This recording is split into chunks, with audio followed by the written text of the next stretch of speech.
Bienvenidos al podcast sobre inversión y educación financiera, fondos de inversión y valores. Mi nombre es Eusebio Gómez, soy asesor financiero y tengo la misión de hacer las cosas de manera diferente, ayudar a muchas personas a lograr buenos resultados financieros y con ello proporcionarles el conseguir la vida que desean llevar. Si estás interesado en solicitar una segunda opinión sobre tu cartera de fondos, puedes hacerlo. Si me envías cómo tienes estructurada tu cartera en el momento actual, te puedo mandar una propuesta de inversión personalizada. También puedes enviarme si consideras que revise algún fondo que tienes en cartera y que no comprendes muy bien dónde invierte, comisiones de gestión, etcétera. Para ello, como siempre, os dejo mi dirección de email, que es eusgomez@gmail.com. Bueno, importante como siempre, repasamos la responsabilidad y el aviso legal. La actual presentación tiene un carácter informativo y divulgativo. No supone bajo ningún término ninguna recomendación de compra o de venta de ninguno de los fondos o acciones mencionados en esta presentación. La publicación de este podcast es a título personal. Bueno, antes de nada, recordaros que la semana próxima, al haber muchos días de festivo, no habrá podcast y ya el próximo lo pasaremos al viernes 16 de diciembre. Y bueno, como siempre, recordaros, antes de empezar, en la aplicación donde estéis escuchando el podcast, le deis un me gusta en la aplicación. Pues bueno, como sabéis, siempre cuanto más like tiene un podcast, siempre luego lo colocan en las primeras posiciones. Muchas veces esto lo hace directamente la inteligencia artificial y viene fenomenal para que más gente pueda visualizarlo, ¿de acuerdo?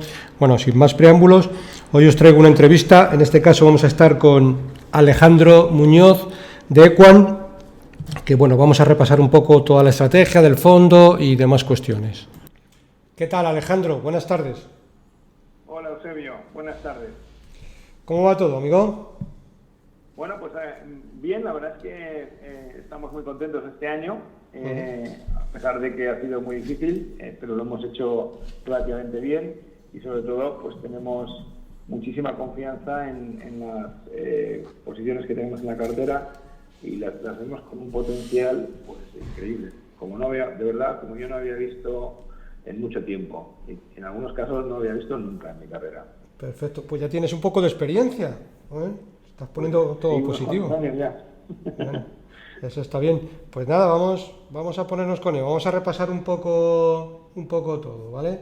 Por ponerlo un poco en contexto, la verdad que la última vez que estuviste por el podcast no pudo ser casi mejor momento, porque fue en medio de la pandemia y desde entonces, pues la verdad que luego todo se revalorizó bastante, con lo cual, bueno, pues a ver si ahora cogemos el mismo input, ¿sabes? Pues háblanos un poquito, Alejandro, ¿qué es Equam? Así para ponerlo en contexto y que los oyentes... Pues Equam es un fondo de inversión en renta variable que lanzamos en 2015, o sea, ya llevamos unos cuantos años, como decías, José Antonio Larraquillo, y lo que pretendíamos en el momento del lanzamiento, y que es lo que hemos ido haciendo todos estos años, es buscar oportunidades en el mercado cotizado, porque es un fondo que invierte en empresas cotizadas solo, pero buscar oportunidades que para un inversor de private equity serían auténticos chollos, ¿no? Pues tanto José Antonio como yo pues venimos de ese mundo, el mundo de las no cotizadas, y a veces cuando uno mira los precios que se pagan en el private equity, que son normalmente altísimos, y los compara con las cotizaciones de algunas empresas comparables del mercado cotizado, pues se sorprende al ver las grandes oportunidades que hay, ¿no? Desde el punto de vista tanto de valoración de las empresas cotizadas, que son muy bajas las valoraciones, a veces, como por la calidad de esas compañías, ¿no? En muchos casos son las compañías que estamos invirtiendo, son compañías que fueron en su día participadas por un fondo de capital riesgo o por varios fondos de capital riesgo, ¿no? Entonces esto es la razón por la que Juan y yo creamos Equam, y hemos venido haciendo pues esto todos estos años, ¿no? Con un programa y una forma de inversión y una metodología que siempre ha sido la misma y que nos ha dado buenos resultados, porque en todo este tiempo, que ya es, como digo, un plazo largo, pues hemos conseguido batir al mercado europeo con dividendos, ¿no? En algunas épocas por un margen más alto, pues normalmente las épocas en las que más hemos sacado al índice ha sido un 20%, y en algunas épocas pues un margen más bajo, en el que pues, a lo mejor estamos sacándole un 10-12%, ¿no? Que es entre un 1 y un 2% anual. Entonces, bueno, el resultado creemos que ha sido bueno, y vamos, pensamos que las razones por las que hemos conseguido esta buena rentabilidad pues siguen ahí, y es más, ahora lo veremos a lo largo de esta entrevista, pero creo que la oportunidad es excepcional ahora mismo. El fondo, como norma general, siempre invierte en acciones, ¿verdad? En renta variable, no tiene nada de renta fija, ¿correcto? Así es un fondo puro de renta variable. Y lo que pasa es que nosotros vemos oportunidades y invertimos. Si no encontráramos oportunidades porque el mercado estuviera muy caro o por alguna razón, pues tendríamos algo de liquidez. Pero en el tiempo que llevamos gestionando Equam, la verdad es que siempre hemos encontrado oportunidades mejores que la liquidez, ¿no? Y luego no es nuestro objetivo no es invertir en renta fija. Hay otros fondos que hacen eso, y la razón básicamente es que en un entorno en el que los tipos están artificialmente reprimidos, ¿no? o son artificialmente bajos por la política monetaria de los bancos centrales, en el momento en que hay una inflación alta, como es el caso de ahora, pues uno está perdiendo dinero, ¿no? Puede estar perdiendo dinero.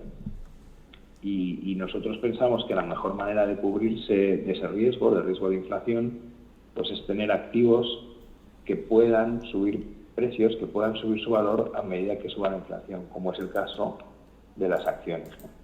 Entonces, por eso nosotros no queremos tener renta fija, y solo en el caso de que no encontremos oportunidades, pues estaríamos en liquidez. Vale, pues centrándonos un poco en la renta variable y sabiendo que es un fondo de bolsa, ¿cuál es vuestro método de inversión? ¿Dónde encontráis las oportunidades? Bueno, el fondo nosotros buscamos oportunidades esencialmente en Europa, en empresas medianas, ¿no? Aunque si encontramos oportunidades en otras áreas, pues en Estados Unidos o en empresas grandes, pues también podemos invertir ahí, ¿no? Y lo que nos distingue un poco de otros fondos de renta variable es, como contaba al principio, nuestra metodología, que es más parecida a la que aplicaría un fondo de capital riesgo que invierte con un horizonte de 4 o 5 años y que se traduce en una serie de criterios para minimizar el riesgo en la inversión, que son los siguientes, básicamente. Nosotros tenemos, como decía, toda la cartera invertida de renta variable, tenemos todo nuestro patrimonio invertido en el fondo, y lo que queremos es minimizar los riesgos a la vez que capturamos el valor que crean las sociedades en las que hemos invertido, ¿no? Entonces, para minimizar el riesgo hemos definido una serie de filtros de seguridad que llamamos, y evitamos 3 situaciones, o buscamos lo siguiente, que es compañías en las que sepamos que en los próximos 5, 6 o incluso 10 años van a estar ahí, van a seguir generando flujo de caja y no tienen riesgo de que llegue un competidor y destroce su negocio, ¿no? Entonces, esto es lo que mucha gente llama buscar negocios con barreras de entrada a la competencia, pero no solo es eso, es buscar negocios que tengan una estructura de ingresos recurrentes, pues por ejemplo, porque tengan contratos a 10 años, 20 años, indexados a la inflación. Entonces eso te da una visibilidad de que la empresa va a seguir facturando en los próximos años y además va a ir trasladando la inflación. O como decía, pues si hay barreras de entrada a la competencia y la empresa trabaja en un nicho específico, pues es muy probable que ese nicho pues sea estable y la empresa siga ganando dinero durante muchísimos años, ¿no? Entonces esto es uno de los principales fuentes de riesgo. Cuando uno invierte en proyectos que tienen una vida más corta, pues puede perder. Al invertir en este tipo de negocios, nosotros estamos minimizando mucho el riesgo, ¿no? Luego, otro elemento en el que nos fijamos mucho es en el endeudamiento de las empresas en las que invertimos. No queremos que tengan mucha deuda, porque si vienen mal dadas, si viene una recesión, pues las empresas con deuda son las que pueden caer, ¿no? Y nuestras empresas pues tienen un endeudamiento muy bajo y pueden aguantar perfectamente que pase la recesión y salir reforzadas, ¿no? Incluso comprando compañías competidoras que a lo mejor están pasando lo peor, ¿no? Entonces, pues las empresas que tienen este perfil de generación de caja estable y predecible y además tienen poca deuda, pues cuando llega una crisis, aunque su cotización sufra, pues luego salen reforzadas. Y luego la tercera variable importantísima para nosotros es el precio que pagamos, ¿no? En la valoración a la que invertimos. Y ahí buscamos compañías que estén a un descuento respecto a lo que pensamos que es su valor intrínseco, ¿no?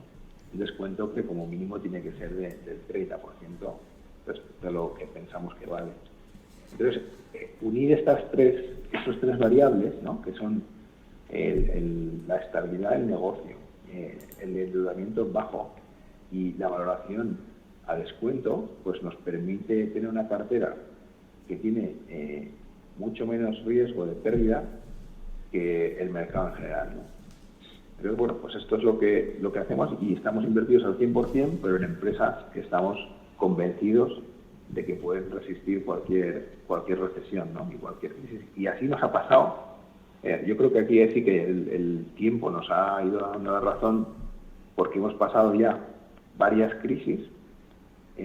Nada más empezar el fondo en el año 2015, pues tuvo una crisis bastante intensa en los mercados por miedo a que China pues se desacelerara. Luego hemos tenido otra en 2018, hemos tenido la pandemia en 2020 y ahora hemos tenido también otra, estamos viendo otra. Y en todos los casos nos hemos recuperado y hemos superado los niveles anteriores, ¿no? O sea, esto yo creo que es una prueba de que este método basado en minimizar riesgos, con esos tres filtros que te digo, de estabilidad de negocio, endeudamiento bajo y valoración baja, pues nos permite salir reforzados de las crisis, ¿no? Que es fundamental, porque si tenemos todo nuestro dinero metido aquí, pues como comprenderás, no queremos perderlo, ¿no? Y bueno, pues en todas las crisis hasta ahora hemos salido, como digo, reforzados. Y creo que es gracias a ese método conservador de invertir en renta variable. Fenomenal. Una cuestión, Alejandro, ¿ahora mismo llevas los cascos? Sí. Vale, quítatelos, que vamos a hacer otra pregunta sin cascos, porque yo creo que se te oyen como un poco a lo lejos. ¿El otro día cuando hablamos los llevabas? Sí, los llevaba también. Vale, ¿y ahora que cuando has dicho si los llevaba también? Me he acercado un poco el micrófono. Vale, es que eso. sí, haz eso. Pues es me acerco el micrófono. Ahora me oís bien, ¿no? Ahora mucho mejor, es que hemos ganado un poquito. Vale, es por eso. Vale, pues acércatelo un poquito más, que si es verdad que mejora un poquito el sonido, ¿vale? Vale, perfecto. Vale, sí, mucho mejor, hemos mejorado. Vale, perfecto. Vale. Vale, seguimos. Bueno, háblanos un poquito aunque lo has repasado, pero poner en cifras lo más concretas posible de vuestro historial de rentabilidad desde el inicio de la estrategia. Bien, pues mira, nosotros empezamos con un valor liquidativo de 100 y estamos en 158, o sea que hemos sacado un 58% de rentabilidad desde que empezamos. Que esto en términos anualizados es aproximadamente un 6% desde que empezamos. Frente a eso, los índices pues acumulan, los índices europeos, entre un 4,5% y un 5% anual, Estoy hablando en términos anualizados. Correcto. Con lo cual, bueno, pues un 6% cuando la inflación ha estado en estos niveles tan bajos y además después de un año como el actual, ¿no? En el que pues las valoraciones han caído, todos los precios han bajado, pues pensamos que es un retorno bastante aceptable, ¿no? Para ser el mercado europeo y hemos batido los índices, que para nosotros es fundamental.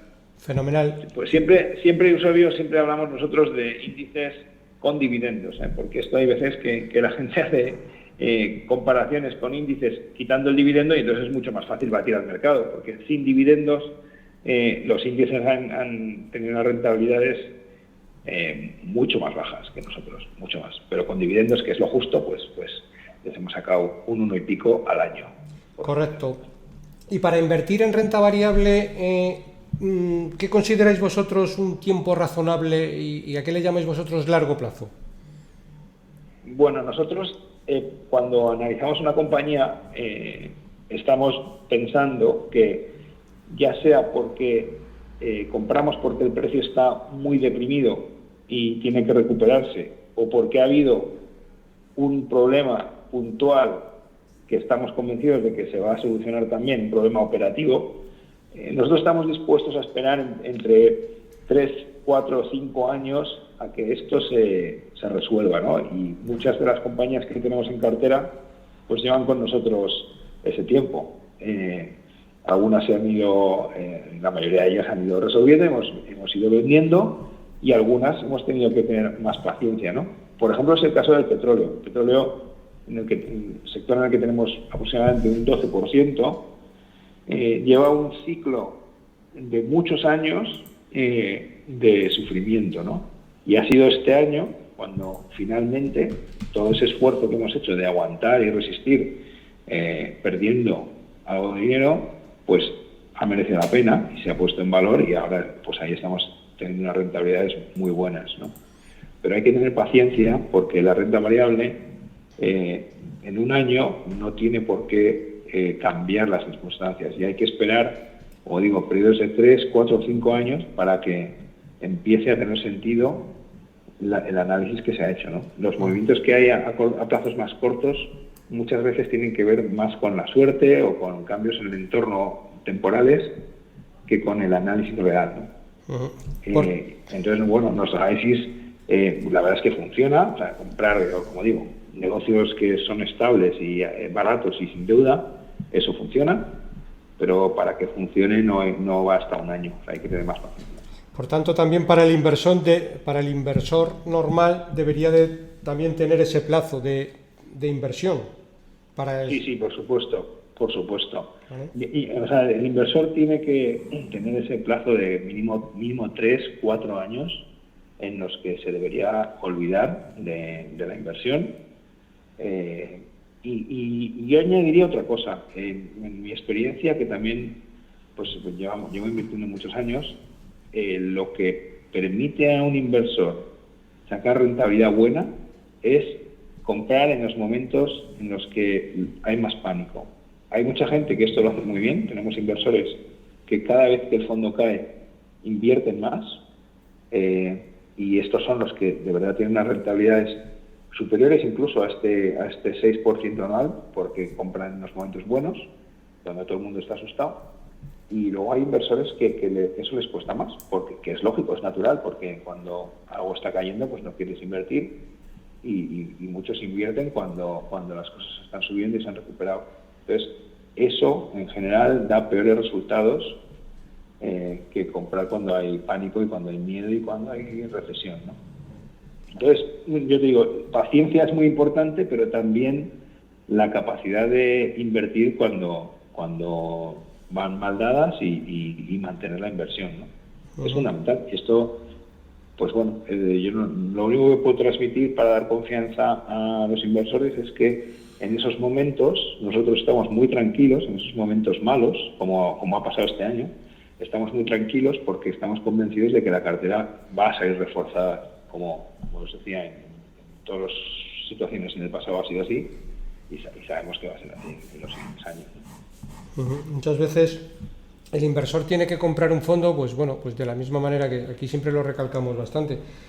Pues bueno, pues cuando compra una casa, todo el mundo entiende que si ves una casa que vale 100.000 euros y por circunstancias externas te la ofrecen por 80.000, todo el mundo la compra.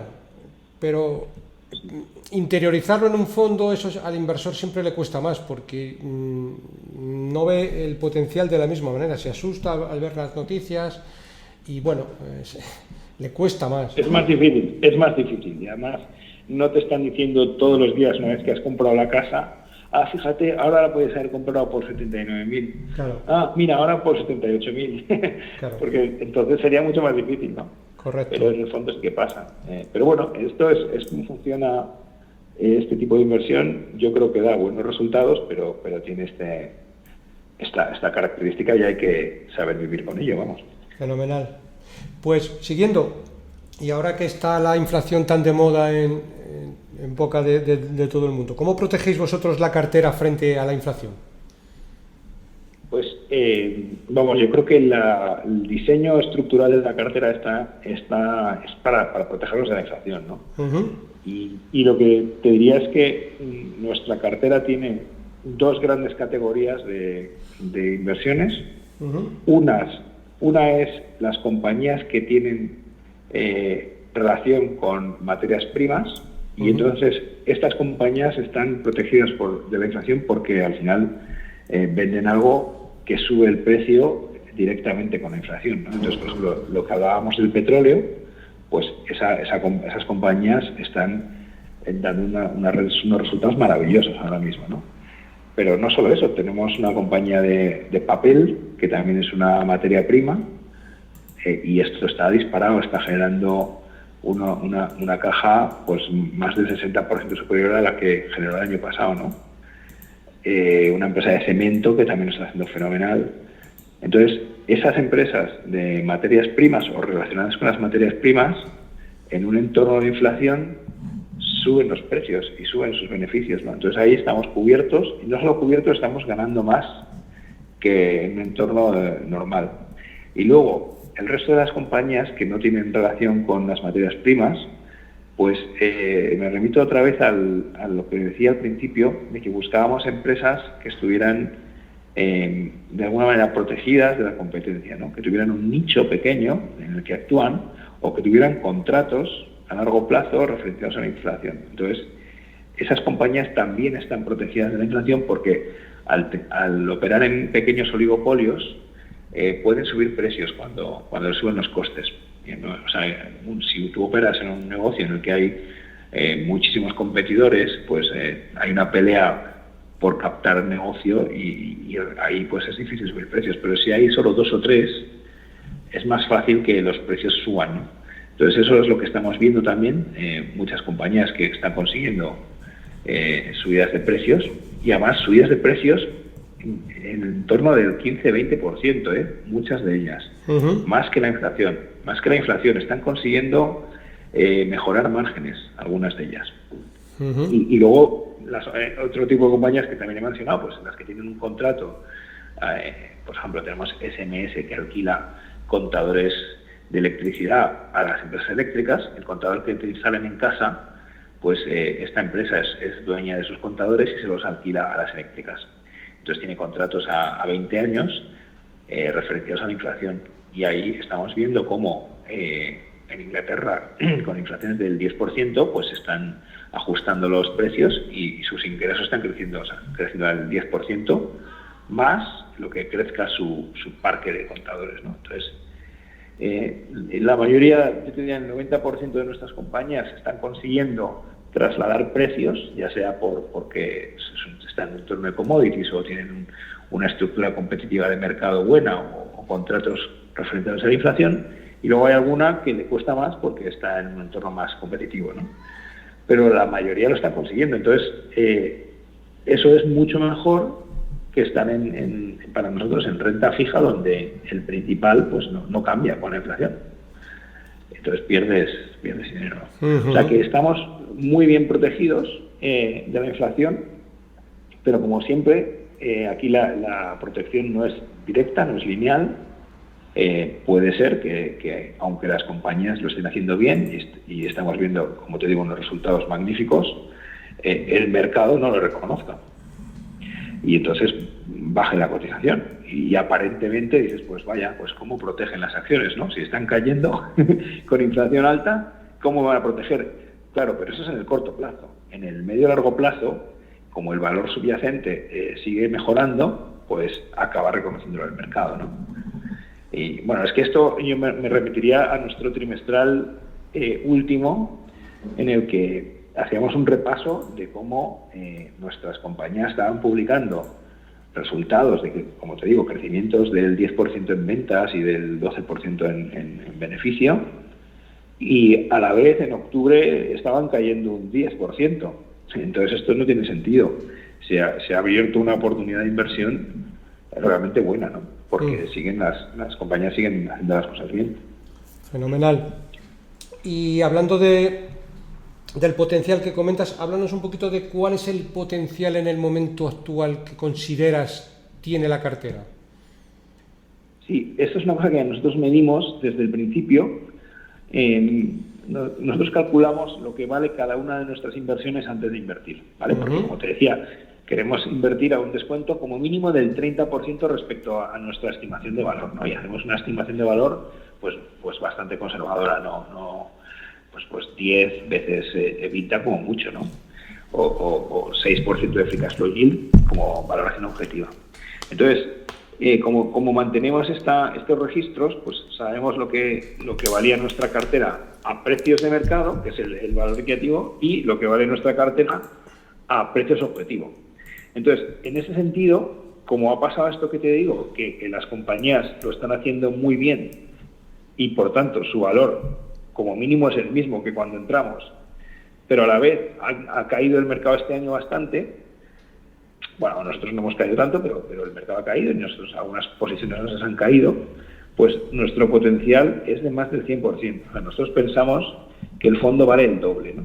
Y entonces, bueno, esto yo creo que la mejor forma de expresarlo es con ejemplos, ¿no? Por ejemplo, nuestra primera posición es en Mondadori, que es un grupo italiano, la editorial Mondadori italiana, edita libros y tiene una cuota de más del 30% en Italia. Es como Santillana, ¿no? Bueno, pues esta empresa cotiza a 14% de free cash flow yield. O sea, genera 70 millones de flujo de caja después de inversiones y vale menos de 500. Entonces, esto no tiene sentido. O sea, no tiene sentido que un negocio que es súper estable, con unas cuotas de mercado tan fuertes, que está creciendo, valga un 14% de rentabilidad de flujo de caja, ¿no? Cuando debería valer un 7%. Entonces, eso quiere decir que vale el doble. Pero nos pasa lo mismo con Prosegur Cash, con Academedia, con un montón de compañías que estamos... Bueno, yo te decía, no he visto este nivel de infravaloración en mi carrera. No lo había visto nunca. Y además es algo que comentamos con otros inversores y con analistas, que a pesar del sentimiento negativo que hay respecto al año que viene, pues las valoraciones son más bajas que nunca, ¿no? O sea, yo creo que el fondo tiene la capacidad de doblar, ¿no? De doblar, y mientras nos está protegiendo de la inflación y que si hay una recesión, pues las compañías van a resistir. Por poner un periodo razonable cuando hablas de doblar, ¿en qué tiempo estimas para que un inversor lo interiorice de mejor forma? Sí. Y en un momento dado, sí, si en la primavera del año 2023, etcétera, vienen ciertos, vaivenes, ¿en qué potencial estima, en qué periodo razonable de tiempo crees que ese potencial se puede hacer? Claro, que hay que esperar, pues lo que decía al principio, 4 años. Si tengo que decir un número, diría 4 años, pero es entre 3 y 5. Yo creo que en 4 años muchos de los problemas que tenemos se habrán resuelto, y ahí puede que de verdad tengamos una revalorización fuerte de las acciones y en concreto del fondo, ¿no? Uh-huh. Hay otra cosa importante, es que en el entorno en el que estamos ahora, en el que la inflación ha vuelto, no sé si seguirá tan alta como hasta ahora, pero ha vuelto la inflación, los tipos están normalizándose, pues los activos que han tenido más éxito, que eran básicamente el growth, ¿no? Las estrategias de crecimiento, la tecnología, pues están sufriendo, porque lógicamente con tipos altos pues se descuenta ese crecimiento futuro, se descuenta a tipos más altos y vale menos hoy. Pero sin embargo, las estrategias de comprar barato, negocios estables, que estaban muy deprimidas, que lo han hecho en relativo mal, son las que se van a poner en valor. Entonces, no solo es que la cartera está barata, es que además el entorno va a favorecer a las compañías value, como las que tenemos nosotros, de tamaño mediano. Entonces, bueno, yo creo que en un periodo de 4 años el fondo de verdad va a dar una rentabilidad muy buena, ¿no? Y este año también ha resistido muy bien, ¿eh? Porque pues no sé exactamente cómo estamos ahora, pero igual hemos bajado un 2 o un 2% en un año que ha sido muy duro.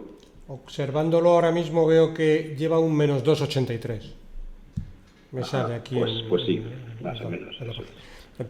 Con lo cual, con esto que dices, y siempre para un inversor, vamos a llamar prudente, razonable y con estómago para tolerar la volatilidad, si somos incluso un poquito más previsores y le damos un horizonte de incluso 5 o 6 años, que tú hablas de 4, doblar el patrimonio, es decir, alguien que invierta 100 euros, por poner una cantidad redonda, en 5 años, pues debería de estar más cerca de los 200 que de otra cosa, o incluso para ser un poquito más conservador le damos otro año más, 6 años, que sí. Está bastante bien. Sí. Evidentemente, lo que pase por el medio nadie lo sabe. Claro, a ver, y en los años que llevamos algo más de esos 5, y hemos pasado por la pandemia, por la crisis que te decía en 2015-16, por la crisis de 2018 y ahora la guerra y la subida de tipos, pues a pesar de todas esas miserias, pues estamos sacando un 60%. Entonces yo creo que cuando se resuelva, teniendo en cuenta el momento de valoración tan atractiva que tiene el fondo y el tipo de inversión al que está orientado, pues repetir eso yo espero que lo superemos. Y de verdad creo que se puede sacar una rentabilidad pues del doble en 5 o 6 años. Sí. Estupendo. Si hay suerte. Pues vamos a analizar la cartera un poquito más por dentro. Háblanos un poquito en qué sectores tenéis más exposición. Bueno, nuestra forma de invertir no es por sectores, es más por compañía, pero es verdad que bueno, aquí hay algunos sectores en los que tenemos exposición. Por ejemplo, el petróleo, como te decía, pues tenemos un 12% de exposición. Tenemos exposición también a materias primas en sentido amplio, más allá de petróleo. Por ejemplo, tenemos RHI Magnesita, que es una empresa que hace ladrillos para los hornos de acero, para aislar la temperatura. Tenemos también participación en Navigator, que es la empresa de papel que te comentaba antes. Tenemos un par de inversiones en hoteles, porque vimos una oportunidad muy buena en la pandemia, donde este sector sufrió muchísimo, y hemos invertido en empresas que tienen muy poca deuda o que no tienen deuda, ¿no? Para asegurarnos de que van a resistir. Entonces, son dos empresas, son Dalata y Whitbread.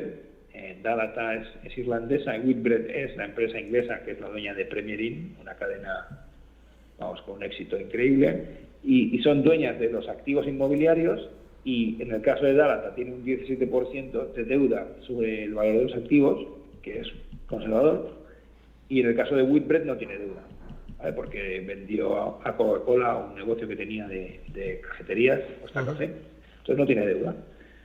Y estamos viendo cómo los ingresos están superando ya en los niveles anteriores a la pandemia, los beneficios también, aunque la ocupación todavía está un poquito por debajo. Entonces es un sector que le vemos un potencial bastante fuerte, ¿no? Y luego, pues, es que es difícil decir sectores porque tenemos un poco de todo, ¿no? De acuerdo. ¿Y por países cómo tenéis la diversificación? Pues eso es interesante porque en España hemos tenido poco durante toda la vida del fondo y ahora tenemos un 12%. Es uno de los países que más pesan. Hemos invertido en A+, que es una empresa magnífica, que era, por cierto, de un capital riesgo que lo sacó a cotizar hace unos años. A+ lleva las ITVs, básicamente la mitad de su beneficio es de gestionar ITVs por todo el mundo, y luego tienen unos servicios de testing, ¿no? De comprobar la calidad de las inversiones en oil and gas y en construcción. Bueno, pues este negocio pues está cotizando a 12% de free cash flow yield y es un negocio súper estable. Tenemos también Prosegur Cash, que es, como todo el mundo, son los camiones blindados de Prosegur, que opera sobre todo en Latinoamérica y que está yendo fenomenal. Está teniendo en la última publicación de resultados, pues creo que crecieron las ventas, no me acuerdo exactamente, pero a ver, un segundo, un 30% en los 9 meses y el beneficio operativo un 38%. O sea, está teniendo una recuperación desde la pandemia increíble y su cotización sigue parada, ¿no? Y tenemos una oportunidad también, 12% de free cash flow yield. Y luego tenemos el Equinor, ¿no? Que es otra empresa buenísima, que también vemos baratísima, ¿no? Que tiene exposición a renovables, a redes de transporte de energía, sectores que están muy en boga y nos parece primísima. Entonces, España pesa un 12%, Inglaterra pesa un 20%. Lo que pasa es que Inglaterra es un país que tiene muchas empresas que cotizan, pero que su negocio es internacional, ¿no? Por ejemplo, RHI Magnesita, que comentaba antes, pues es un negocio internacional. Es la fusión de una empresa austríaca y una empresa brasileña, Magnesita, pero que cotiza en el Reino Unido. Y entonces, excluyendo ese tipo de compañías, nuestra exposición al Reino Unido es también del 12%. Luego tenemos aproximadamente otro 12% en Escandinavia, donde encontramos unas empresas de muchísima calidad, también muy atractivas, y tenemos un 8% en Francia y un 6% en Estados Unidos. Entonces, nuestra exposición es, como puedes ver, pues esencialmente europea, aunque muchas de esas compañías, como pasa en el caso inglés, que decía, pues tienen una exposición a todo el mundo, ¿no? Son líderes en su nicho, líderes en todo el mundo, ¿no? Pero bueno, sí, o sea, esa es la distribución de pesos que tenemos por países. Fenomenal. Bueno, y dentro de todo el conjunto de compañías que tengáis, háblanos, por ejemplo, con más concreción, de 2 empresas tipo que tengáis en cartera. Pues, por ejemplo, has hablado del sector del oil and gas. Ponos un ejemplo de este tipo de compañías que tenéis dentro del fondo. Mira, en oil and gas nosotros llevamos mucho tiempo invertidos.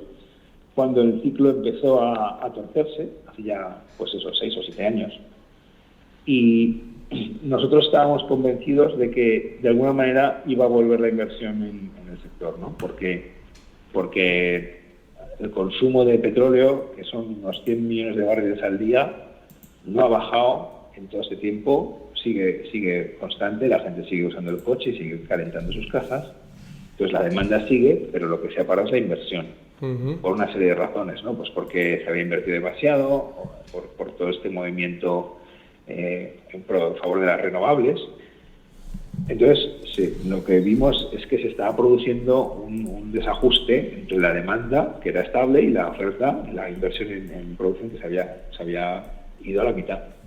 Entonces, estábamos convencidos de que iba a volver, como está pasando, pero lo que no sabíamos es cuánto tiempo iba a tardar en volver. Es un ciclo muy difícil de predecir.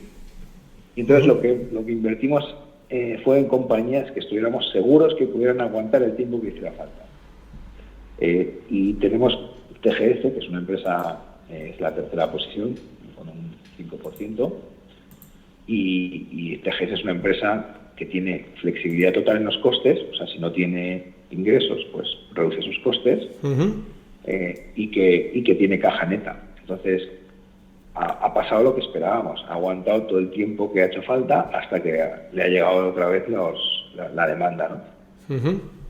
Y lo mismo pasaba con Expro, que es otra compañía del sector en la que hemos invertido. Es una compañía que siempre ha generado caja, incluso en los peores momentos, porque ajusta sus gastos cuando no hay ventas, y que tiene una posición de caja neta, con lo cual, bueno, pues ha pasado el ciclo, hemos aguantado perfectamente, hemos sufrido por el camino, pero ahora estamos recibiendo la recompensa, ¿no? Que es que estas compañías tienen unos resultados buenísimos, están diciendo que lo que viene el año que viene es aún mejor, y sus cotizaciones pues están empezando a recogerlo, ¿no? Esto es un sector que, bueno, pues es el tipo de compañía que buscamos nosotros, para estar seguros de que no perdemos. Por el camino, en el ciclo del petróleo ha habido muchísimas compañías que se han quedado por el camino, o sea, empresas con deuda, empresas que se dedican a la exploración y producción, es lo que nosotros invertimos, pero que tenían muchos activos con deuda, pues no han resistido el ciclo y han quebrado, y el que estaba invertido ahí pues ha perdido su dinero. Sin embargo, estas empresas, pues ya te digo, nunca nos han dado ni más mínimo susto, ¿no? Porque siempre han generado caja. Estupendo. O sea, esto es muy importante porque esto es nuestra forma de enfocar la inversión en renta variable, ¿no? El analizar esto para asegurarnos de que la crisis se va a pasar. Y cuando pase, pues el que aguanta sale reforzado. Entonces hay que aguantar. Fenomenal. Y luego pues hay otro tipo de compañías que no son tanto de ciclo y de materias primas, que tienen un negocio muy estable, y ahora estamos hablando a la gente de Academedia. Es una empresa sueca que se dedica a la educación, tiene 680 colegios en Suecia, Noruega y bueno, ahora está también en Alemania, y es un buen ejemplo de lo que buscamos porque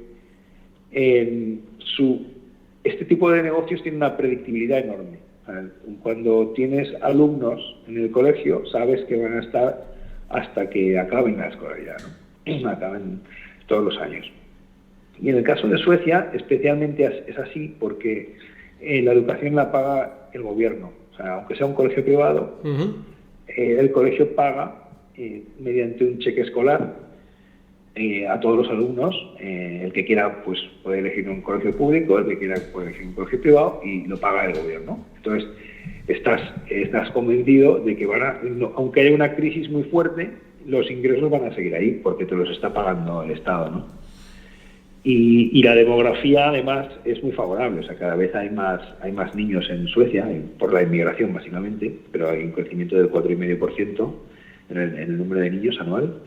Entonces tienes una demanda segura que además tiene capacidad adquisitiva porque está financiado por el Estado.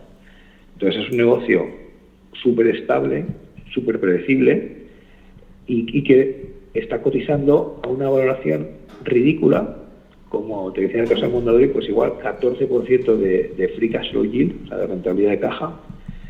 Y la razón es que antes de las elecciones de Suecia, pues hubo un debate sobre si este sistema en el que pues se financia a empresas privadas con dinero público, no es que se financie, pero se les paga por un servicio, pero ganan dinero, pues había gente que quería acabar con ello, ¿no? La izquierda, sobre todo, más extrema. Y el caso es que ha habido elecciones, pero ahora, claro, cuando esta noticia salió, pues la cotización cayó muchísimo, a más de la mitad, y nosotros es cuando invertimos, ¿no? En medio, como decía al principio, pues cuando hay pánico es cuando las valoraciones son atractivas, es cuando hay que comprar, ¿no? Entonces invertimos en esta empresa.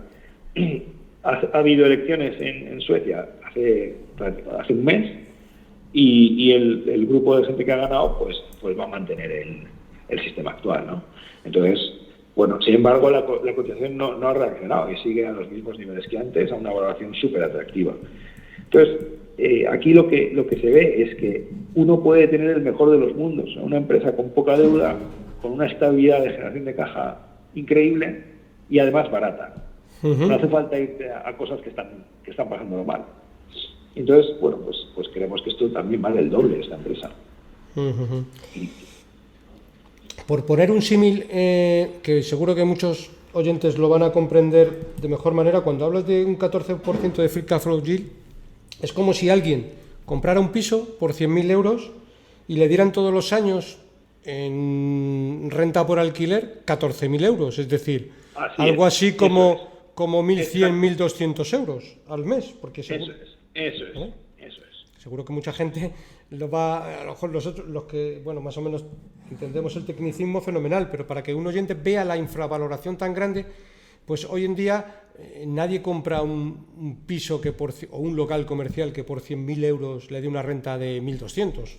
Es prácticamente imposible. Pues puedes comprar algo para alquilar y te dan un 3-4%, es decir, al final te dan al cabo del año 4.000, 5.000 euros, pero no 14.000. Eso es. ¿Vale? Eso es.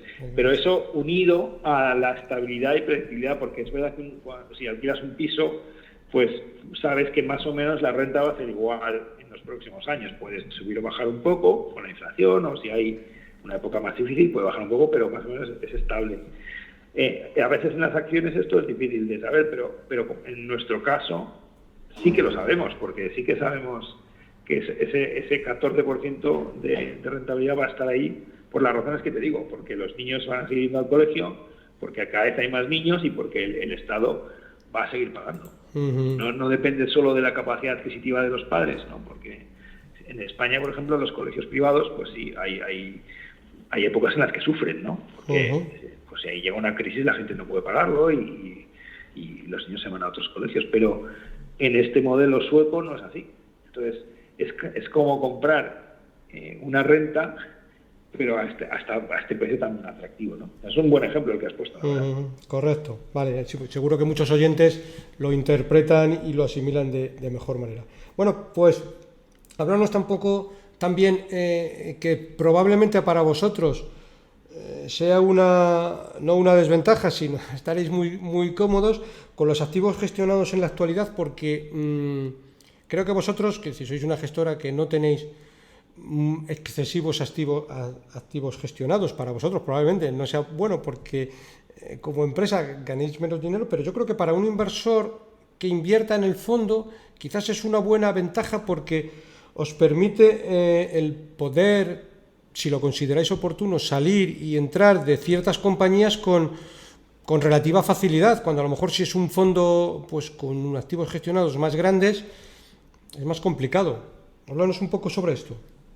Sí, así es. O sea, nosotros tenemos 50.000 millones bajo gestión, que nos parece que es muy poco, sobre todo teniendo en cuenta la evolución que hemos tenido, que hemos batido los índices, ¿no? Hemos batido los índices mientras estábamos en los sectores más difíciles, ¿no? En Europa, en empresas medianas y con criterios value. Bueno, pues aún así hemos batido los índices. Yo creo que deberíamos tener bastante más, pero bueno, pues quizás no hemos sido muy activos comercialmente y por eso pues tenemos lo que tenemos, ¿no? Pero 50 millones es una cantidad para invertir en el tipo de compañías que nosotros invertimos, pues pequeña, y nos permite comprar y vender en muy poco tiempo, ¿no? O sea, esto es una cosa que también es importante, la liquidez de la cartera.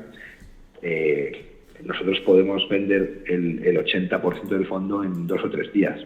Entonces, si alguien necesita liquidez o mucha gente a la vez necesita liquidez, pues nosotros podemos darla, ¿no? Y a la vez, y otra cosa que nos viene bien es para comprar y vender, ¿no? Si algo ha llegado a su precio objetivo, aunque sea pues por un momento de calentón de la bolsa o de la acción, pues nosotros podemos aprovechar y vender y comprar otras cosas que estén sufriendo mucho, ¿no? Y hacer una posición muy rápido. Que los fondos grandes no pueden hacer, porque un fondo grande pues necesita días y días y a veces semanas y meses para construir o para vender una posición. Y nosotros podemos aprovechar esos picos del mercado que añaden rentabilidad, desde luego. Correcto, incluso en muchas compañías, al ser excesivamente pequeñas, es que ni siquiera les merece la pena invertir porque no moverían la aguja de la rentabilidad, ya que necesitan empresas ya un poco más grandes. Claro, eso es muy importante también, porque estas oportunidades que estamos viendo, esa rentabilidad tan alta del 12-14% que estamos encontrando en negocios estables, eso no tiene sentido. Entonces, la razón por la que a veces tarda un tiempo en resolverse eso y que suba la cotización es que, como son empresas de 1.000 millones o 500 millones en algún caso, pues los grandes fondos no las miran, porque para ellos es, como dices tú, pues un fondo de 2.000 millones pues tendría que tener muchísimas empresas de ese tamaño para poder llenar el fondo, ¿no? Y entonces van a lo grande. Y en lo grande hay menos oportunidades a veces. Entonces, bueno, yo creo que sí, eso es importantísimo. O sea, el poder entrar en cosas que otros no pueden entrar.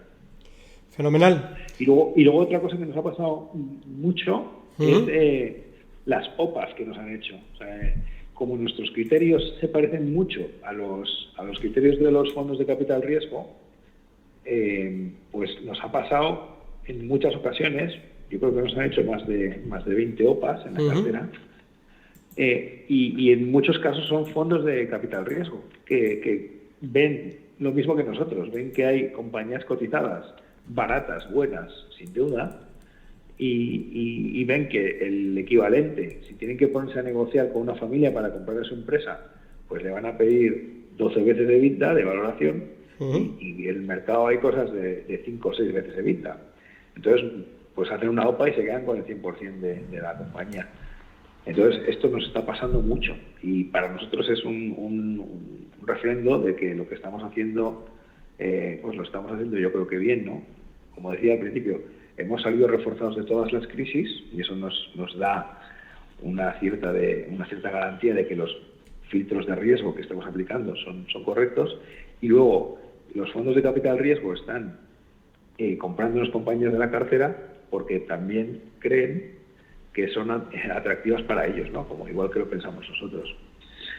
Así que, bueno, pues en definitiva yo creo que llevamos ya muchos años haciendo las cosas bien, los resultados han acompañado, pero creo que a futuro pues la oportunidad es más fuerte incluso que lo que ha sido en los últimos años. Corrígeme si me equivoco, pero yo que sigo vuestro fondo desde hace tiempo, y por poner un ejemplo de OPA recibida a nivel España, creo que recibisteis una OPA de Parques Reunidos, ¿no? Hace tiempo, ¿puede ser? Sí, eso es. También esto fue una prima importante, ¿no? Sí, ahí sacamos una prima, yo creo que del 30%, y bueno, la verdad es que nos parecía que el precio no valoraba completamente el negocio, porque Parques Reunidos había estado invirtiendo muchísimo en proyectos nuevos que todavía no estaban funcionando, porque no se habían inaugurado. Entonces el valor de esos proyectos no se veía en las cuentas, pero estaba ahí, ¿no? Entonces nosotros pensamos que esa OPA pues no lo tenía en cuenta, pero bueno, oye, cada uno es libre de hacer una oferta al precio que quiera, ¿no? Y aunque no nos gustaba, bueno, luego resultó que nos fue bien porque llegó la pandemia después, ¿no? Entonces habríamos sufrido muchísimo. Un Parque Reunidos debió sufrir mucho. Pero ahora han salido reforzados. El Parque Reunidos es un negocio, no sé si sabéis, pero tiene todos los parques de ocio de Madrid. O sea, tiene la Warner, que compró por €1, donde estaba quebrada, tiene el Parque de Atracciones, tiene el Zoo y tiene Faunia. Entonces tiene un pequeño oligopolio en el ocio de ese tipo de ocio en Madrid y en otras ciudades del mundo, ¿no? Es un negocio muy bien gestionado, con unas características también de oligopolio que al private equity le gustó, ¿no? Estupendo. Pues por ir acabando, ¿algo que consideres que nos hayamos dejado en el tintero? ¿Alguna consideración adicional a lo que hemos repasado? Bueno, yo creo que hemos repasado todo, ¿no? Yo lo único que diría es que bueno, pues que es que lo he dicho ya varias veces a lo largo de la entrevista, pero que para mí lo más importante es estar seguro de que el dinero que estamos gestionando, que es nuestro dinero y el de nuestros inversores, pueda estar tranquilo en los momentos duros, ¿no? En los momentos difíciles, porque nos vamos a recuperar.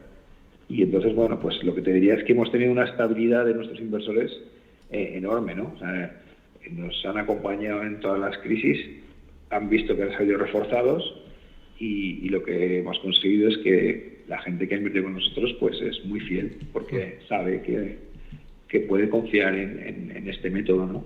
Que ha funcionado en el pasado y que seguirá funcionando.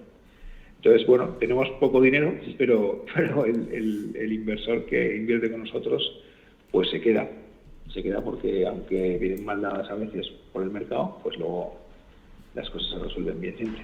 Sí, podrías catalogarlo de un dinero fuerte, que no se va al primer viento de frente que viene, ¿no? Eso es. Perfecto. Eso, y por eso, y gracias a eso también están ganando, ¿no? Y luego también otra cosa importante es que nosotros hacemos un esfuerzo muy grande de transparencia. Nosotros en nuestros trimestrales contamos las inversiones, no una a una porque no sé si tiene sentido, pero sí intentamos dar suficiente profundidad sobre lo que estamos haciendo, precisamente para que los inversores sepan siempre que mantenemos nuestra política, que no estamos dando bandazos, y además, si tienen curiosidad, pues que sepan ese nivel de valoración que estamos comprando en el momento, la valoración de la cartera, el tipo de empresas que estamos metiendo o sacando. Y eso es importante porque también ayuda al inversor a ser fiel, ¿no? A saber que las cosas, bueno, pues que hay información y que no es una caja negra en la que se invierte en derivados, sino, no, es un grupo de empresas seleccionadas con unos criterios y que se puede comprobar porque nosotros somos transparentes. Uh-huh. Los informes trimestrales, cualquiera que quiera echarles un vistazo, ¿los puede visualizar en vuestra página web? Sí, están todos en la página web. Recuérdanos la página y así lo dejamos aquí para el que quiera. Es equamcapital.com. Uh-huh. Y en equamcapital.com hay un apartado donde están todos los informes mensuales, los trimestrales. El mensual está normalmente el último mensual. Correcto. Pues fenomenal, Alejandro. Te agradezco mucho tu tiempo, de que te hayas pasado por aquí por el podcast a explicarnos un poquito el fondo y nada, muchas gracias. Lo dicho al principio de la entrevista, a ver si hablamos dentro de año y medio y que nos fuera tan bien como cuando hablamos en medio de la pandemia. Espero que sí. Y yo te agradezco a ti, Eusebio, que me hayas invitado a este podcast y bueno, estoy a tu disposición para cualquier aclaración o si tienes alguna duda, encantado de volver cuando tú me digas. Pues el placer es mutuo. Muy bien, Eusebio. Pues nos vemos. Gracias. Bueno, un fuerte abrazo, Alejandro. Hasta luego, adiós. Bueno, pues como siempre me despido de este podcast, de todos vosotros. Para cualquier consulta o comentario sobre este podcast puedes enviarme un email a la dirección eusgomez@gmail.com. Si te ha gustado el programa, te agradezco, le des un me gusta en la aplicación donde lo estés escuchando. Un saludo muy cordial, paciencia y buenas inversiones.